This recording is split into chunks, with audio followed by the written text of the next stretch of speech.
বাংলাদেশের রাজনৈতিক প্রেক্ষাপটে ফ্যাসিস্ট হাসিনার পতনের ঘটনাটি ভারতের জন্য উদ্বেগের কারণ হয়ে দাঁড়িয়েছে।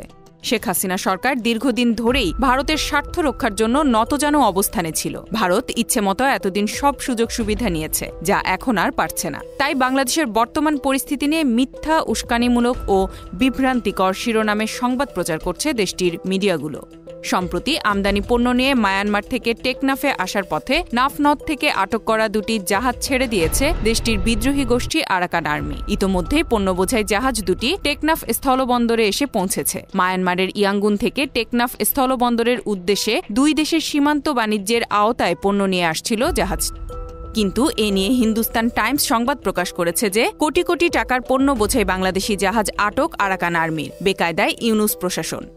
এছাড়াও বেশ কিছু গদি মিডিয়া বলছে সেন্ট মার্টিন দখলের সাথে সাথে জাহাজও আটকে দিল আরাকান আর্মি। যেসব সংবাদের কোনো সত্যতা নেই, কিন্তু তারপরও ক্লান্তিহীনভাবে মিথ্যা প্রচার করে যাচ্ছে এসব মিডিয়া।